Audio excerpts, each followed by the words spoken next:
nǹkan tó ti wáyé ní ìlú Ìbàdàn ṣáájú ìfinijoyè ọba Ládọjà bí àwọn ọmọ Ìbàdàn ṣe ń gbáradì fún ayẹyẹ ìfinijoyè Olúbàdàn tuntun ní ọ̀pọ̀ ìgbésẹ̀ tí ń lọ létòlétò káàkiri ìlú náà bẹ̀rẹ̀ láti bí wọn yóò ṣe ti àwọn ọ̀nà kan pa èyí tí wọ́n ti fi tó àwọn aráàlú létí nípa àwọn ọ̀nà mìíràn tí wọ́n lè lọ tí yóò mú ìrìn àjò wọn rọrùn. Bẹ́ẹ̀ náà ni ìjọba ìpínlẹ̀ Ọ̀yọ́ tún sí pápákọ̀ òfurufú Samuel Ládòkè Akíntọ́lá tó wà ní ìlú Ìbàdàn tó sì ti gba àlejò bàálù àkọ́kọ́ lẹ́yìn tí wọ́n ti pa nínú oṣù kẹta ọdún yìí. Ìgbésẹ̀ yìí ló wáyé nítorí bí ìlú Ìbàdàn yóò ṣe máa gba àlejò ààrẹ orílẹ̀-èdè Nàìjíríà Bọ́lá Tinubu fún ayẹyẹ ìfinijoyè Olúbàdàn tuntun. Bàálù yìí balẹ̀ ní dédé aago 9 kọjá ìṣẹ́jú 14 lọ́jọ́rú tó sì mú ìdùnnú àti ayọ̀ bá ọ̀pọ̀ aráàlú. Ààrẹ Bọ́lá Ahmed Tinubu ní ìgbàgbọ́ wà pé yóò balẹ̀ sí ìlú Ìbàdàn ní ọjọ́ Ẹtì fún ayẹyẹ Olúbàdàn tuntun ọba Rasheed Ladoja bákan náà babalọ́jà gbogbo ìpínlẹ̀ Ọ̀yọ́ Aṣíwájú Yekin Abbas ti pàṣẹ pé kí gbogbo ọjà pátá ní ìlú Ìbàdàn di títì pa o ṣáájú ètò ìfinijoyè Olúbàdàn. Ìfinijoyè yìí ni yóò wáyé ní ọjọ́ 26 oṣù kẹsàn-án ọdún 2025 ní gbọ̀ngàn mọ̀pó ní ìlú Ìbàdàn tó jẹ́ olú ìlú fún ìpínlẹ̀ Ọ̀yọ́. Ìkéde yìí ló wà nínú àtẹ̀jáde tí babalọ́jà fi síta fún àwọn akọ̀ròyìn láti fi kí Olúbàdàn tuntun ọba Rasheed Ladoja kú oríire ìfinijoyè gẹ́gẹ́ bí Olúbàdàn 44. Babalọ́jà rọ gbogbo àwọn ọlọ́jà ní ìjọba ìbílẹ̀ 11 tó wà ní ìlú Ìbàdàn pé kí wọ́n ti ọjà wọn pa láti fi bu ọlá fún orí adé tuntun. Tàwa ni Olúbàdàn gan-an oyè ọba jíjẹ ilẹ̀ Ìbàdàn kò rújú o ẹni tó kàn yóò ti mọ ara rẹ̀ ṣáájú àkókò tí yóò débẹ̀. Ìdílé tí gbogbo èèyàn fi ń ṣe kábíyèsí sílẹ̀ báyìí fún olóyè sínétọ̀ Rasheed Ladoja gómìnà Ọ̀yọ́ tẹ́lẹ̀ tí yóò di Olúbàdàn 44. Àrídájú yìí ń wáyé pé Rasheed Ladoja tó di Olúbàdàn torí ìpapòdà Olúbàdàn Owólabí Ọlákùlẹ́yìn nígbà tó kù ọjọ́ díẹ̀ kó pé ọdún kan tó jọba ìlú Ìbàdàn. Ọjọ́ 12 oṣù keje ọdún 2024 ni ọba tó wàjà náà di Olúbàdàn 43 lábẹ́ òfin. Ní báyìí igun tí Ládọjà ti wá ní ipò Olúbàdàn kan àgbóyè Rasheed Ladoja náà sì ni olóyè tó ga jù níbẹ̀ báyìí o èyí tó mú ipò ọba Ìbàdàn tọ́ sí i. Ẹ ṣeun tẹ́ ẹ darapọ̀ mọ́ ìkànnì Jígí Alára dákẹ́. Ẹ ṣeun tẹ́ ẹ darapọ̀ mọ́ ìkànnì Jígí Alára ìkànnì 24 tó fi ìkàlẹ̀ sí ìlú Ìbàdàn ìpínlẹ̀ Ọ̀yọ́. Lẹ́yìn ìdánudúró ráńpẹ́ yìí ìròyìn tó kù sì ń tẹ̀síwájú ẹ jẹ́ ká jọ dókè lọ́hùn-ún. Amóhùnmáwòrán kan àtàtà tí aráyé gbọ́ Jígí Alára TV ni wọ́n sọ. Ení, èjì, ẹ̀ta, ẹ̀rin, àrún, ẹ̀fà, èje Jígí Alára. Sinimá méje tó lóyin ládùn. Sinimá titun méje la gbé jáde láti Jígí Alára. Jígí Alára lórí YouTube. Àwọn sinimá yẹn rèé o. Ìlú ní àkọ́kọ́. Òkúta péré lẹ́lẹ́kejì. Àjẹ́ tó pọ̀ máa wo lẹ́lẹ́kẹta. Òpin ọ̀rọ̀ lẹ́lẹ́kẹrin. Ọba làkọ́lé ìkarùn-ún. Àfojúdi lẹ́lẹ́kẹfà. Àjíkẹ́ ẹlẹ́kọ̀ọ́ ní keje o. Jígí Alára ti gbé jáde kàṣàgbà o. Lórí YouTube ẹ ó ti wọ́. Àwọn akọkọlùkọ lóyin ládùn rọ wọn pàtòkè tilẹ̀ sinimá méje tá a gbé jáde rèé látọwọ́ Jígí Alára lórí YouTube. Ìlú làkọ́lé alákọ̀ọ́kọ́ Jígí Alára àti Rose Odika ni co-producer. Òkúta àpèrè lẹ́lẹ́ẹ̀kejì Jígí Alára gangan fúnra ẹ̀ ló produce. Àjẹ́ tó pamọ́ àwo lẹ́lẹ́ẹ̀kẹta Jígí Alára àti Lẹ́lọ́wọ́ wà ní co-producer. Òpin ọ̀rọ̀ lẹ́lẹ́ẹ̀kẹrin Fatai Karim àti Jígí Alára ló jọ produce. Ọba lẹ́lẹ́ẹ̀karùn-ún Tampan Ìdó local government àti Jígí Alára ló jọ pawọ́pọ̀ láti ṣe. Àfojúdi lẹ́lẹ́ẹ̀kẹfà ẹlẹ́ẹ̀kẹfà Lateef Quadri àti Jígí Alára ni co-producer àti ẹ̀ náà. Àjíkẹ́ Ẹlẹ́kọ̀ ni sinimá ẹlẹ́ẹ̀keje. Unity Caucus àti Jígí Alára ni co-producer. Àwọn Nollywood superstars ló kópa nínú àwọn sinimá yìí. Ẹ máa gbádùn gbogbo àwọn sinimá méjèèje. Ìlú, Òkúta Àpèrè, Àjẹtúpọ̀máwo, Òpin Ọ̀rọ̀, Ọba, Àfojúdi, Àjíkẹ́ Ẹlẹ́kọ̀. Àwọn sinimá méjèèje yìí ní kẹ́ lọ máa wò lórí YouTube tó jẹ́ ti Jígí Alára. Adé ọmọ Adé ni executive producer àwọn sinimá wọ̀nyí. Kò sí àṣàdànù ń bẹ̀ o. Ẹ kú ti mọ̀ pé gbogbo àwọn sinimá wa ló máa ń stand out yàtọ̀. Jígí Alára ní kẹ́ subscribe sí o. Ẹ download, ẹ share, ẹ like. Tẹ́ ẹ bá ti ń wo gbogbo ẹ̀ lẹ́ ó gbà wípé ó kọjá àfẹnuròyìn. Jígí Alára ni bàbá gbogbo wọn. Jígí Alára ti gbé jáde Kàṣàgbà o lórí YouTube ẹ̀ ó ti wọ́. Ẹ káàbọ̀ padà láti ẹ̀ka ìpolówó. Ìkànnì Jígí Alára náà lẹ ṣì ń gbọ́ lọ́wọ́. Ìkànnì 24 tó fi ìkàlẹ̀ sí ìlú Ìbàdàn, ìpínlẹ̀ Ọ̀yọ́. Èyí ni ìròyìn tó kàn. Ipò ọba ọ̀tọ̀, ipò òṣèlú ọ̀tọ̀ ni.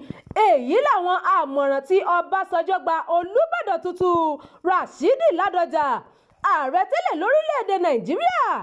Olóyè Olúṣẹ́gun Ọbásanjọ́ ti kí Olúbàdàn tuntun Ọba Abdulrasheed Ladoja kú oríire ìwúyè rẹ̀ gẹ́gẹ́ bí Olúbàdàn 24 ti ilẹ̀ Ìbàdàn. Ọbásanjọ́ nínú ọ̀rọ̀ ìkíni kú oríire tó fi síta rọ Ọba Ladoja pé sùúrù, ọgbọ́n inú àti kíkọ́ àkóyawọ́ jẹ́ ohun tó ṣe pàtàkì láti di ipò náà mú o.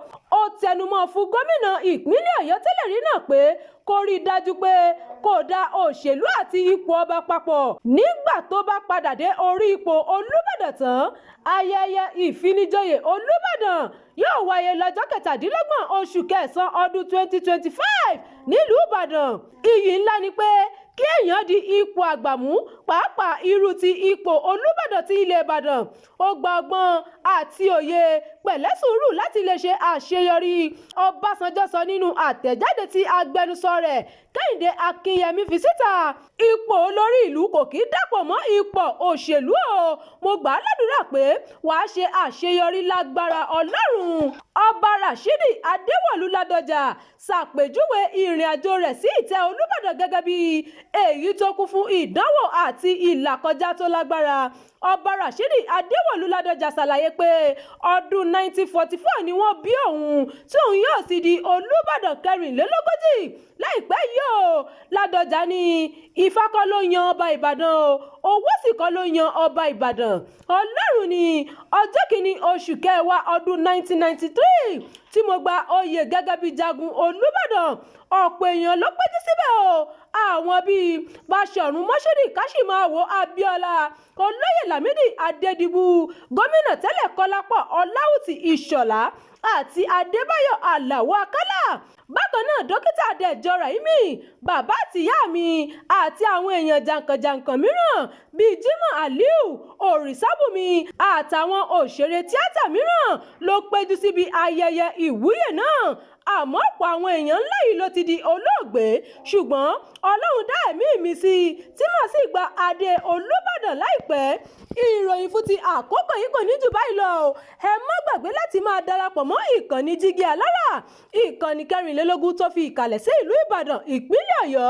Abdulkareem Nimat ló ti ń jábọ̀ ìròyìn. Òrìṣà nílùú o,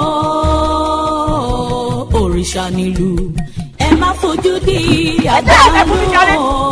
Òrìṣà nílùú o, sinimá titun ìlú ó ti jáde wá lórí YouTube. Ìkànnì Jígí Alára TV 24 lẹ ó ti rí wo àwòtún ní iṣẹ́ ńlá yìí.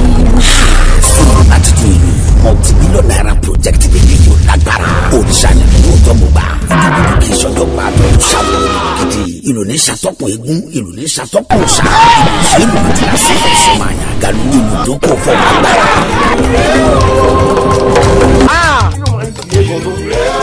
O lè jẹ́ láì ṣe pé fún yọ̀ ni. Wọ́n ló dúró lóko. Ọ̀bẹ̀rẹ̀ lóko. Ọ̀bẹ̀rẹ̀ ìdíje àkókò lójútó òkú adébáfún àjùmọ̀ àgbẹ̀nà tí ó dolóko láì bá tán.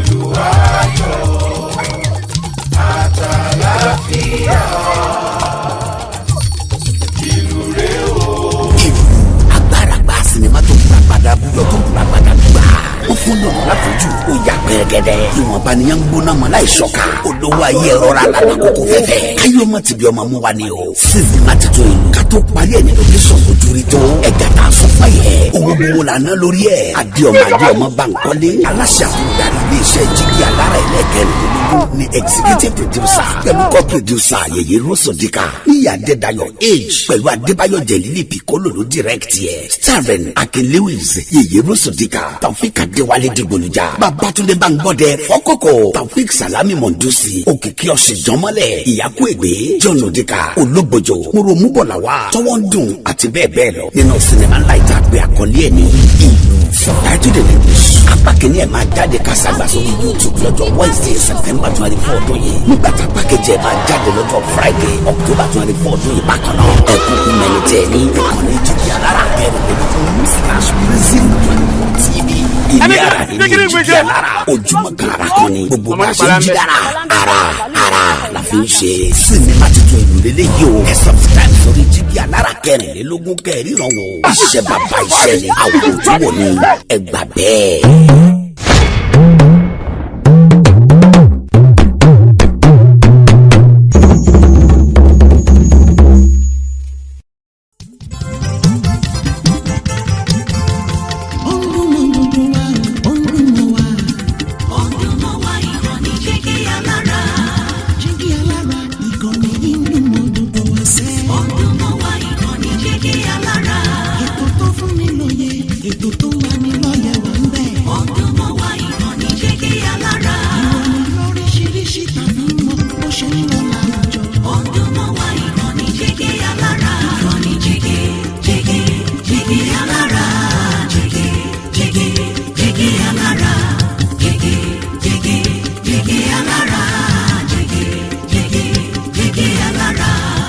ìkànnì jígí alára kẹrìnlélógún bàbá gbogbo.